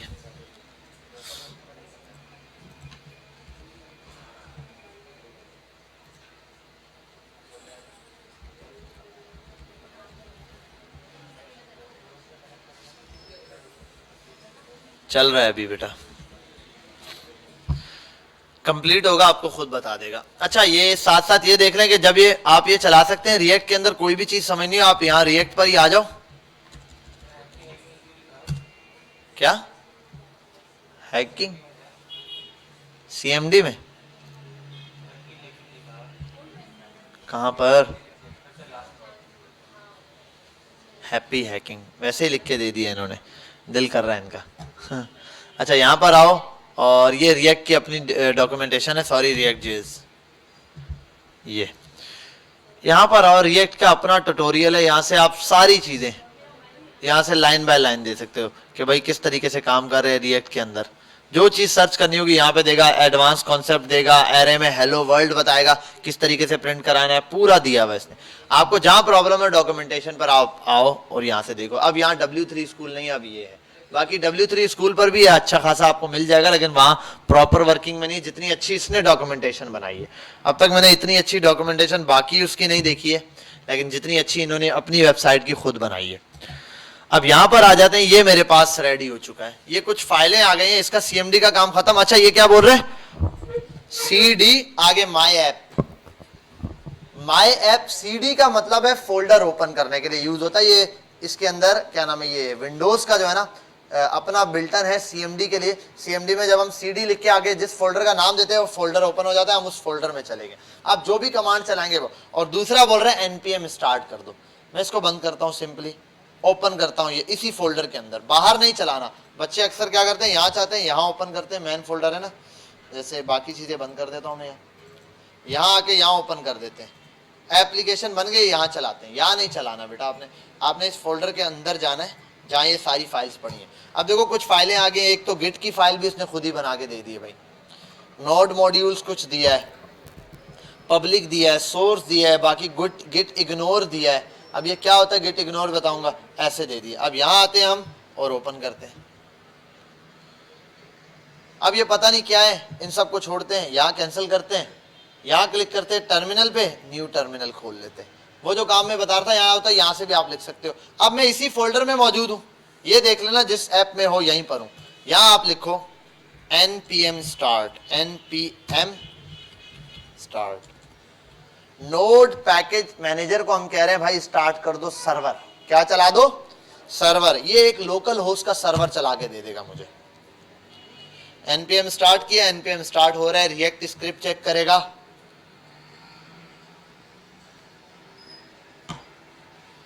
Starting the development server. और ये आपके सामने आपकी पहली लोकल होस्ट 3000 नॉर्मली चल रही होती है, लोकल होस्ट 3000 उन्होंने फिक्स किया हुआ है, इस पर आपकी पहली एप्लीकेशन रन होगी। देखो फर्स्ट टाइम थोड़ा सा लोड लेता है, ये थोड़ा सा क्या बहुत ज्यादा ही ले लिया आज इसने। ये फर्स्ट आपकी रिएक्ट की एप्लीकेशन है, बना बनाया कोड पूरा दे दिया। ये कुछ भी नहीं है, एक फेव आइकन होता है, आइकन होते हैं आपके पास, आइकन रखा हुआ है, उस पर थोड़ी सी एनिमेशन लगाई हुई है, मैं एनिमेशन में ये मूव कर रहा हूँ। बात समझ आ गई? क्लियर है? यहाँ तक कोई मसला तो नहीं है? जरा सी चीज बताता हूँ, फिर हम इसका पूरा फोल्डर स्ट्रक्चर समझेंगे कैसे काम करता है, क्या है। यहाँ कुछ भी नहीं दिख रहा, ये एक जेसन की फाइल है। ये क्या होता है? पैकेट जॉर, लॉग जेसन, पता नहीं क्या क्या दिया हुआ है, सोर्स दिया हुआ, पब्लिक दिया हुआ। अभी हम सिर्फ देखते हैं सोर्स पे। src सोर्स के लिए यूज होता है, इसको क्लिक करो। यहां दिया हुआ है app.js। क्या दिया हुआ है? app.js। यहां पर जो ब्राउजर पे रन होती है फाइल, वो कौन सी रन होती है? app.js दिखाई देती है। यहाँ app.js पर आया मैंने, ये इसको क्लोज कर दो, आप डिलीट मत करना, डिलीट करोगे सर्वर बंद हो जाएगा, ठीक है। और यहाँ पर भी वही है, जैसे सर्वर चलता है, इसको बंद करके आप लोकल होस्ट दोबारा से चलाओगे ना, लोकल होस्ट 3000 इसने दिया हुआ, ये रहा HTTP, कंट्रोल दबाओ, इस पर दोबारा क्लिक करो, वो चीज़ यहाँ चल जाएगी, ठीक है। एप्लीकेशन दोबारा, तो ये सर्वर पे चल रहा है।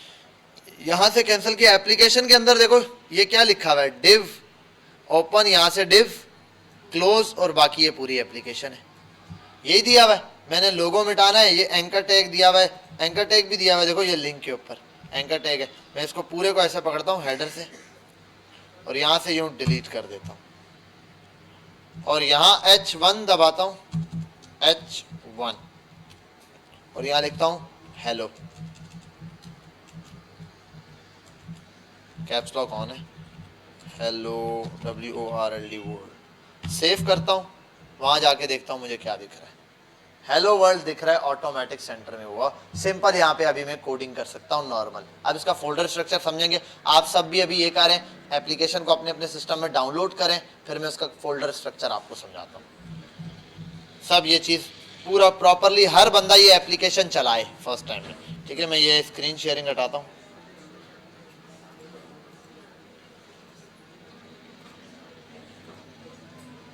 कहाँ गई स्क्रीन शेयरिंग? ठीक है, सब ये डाउनलोड कर लें अपने पास, और फिर इस तरीके से ये चीज़ चलाएं।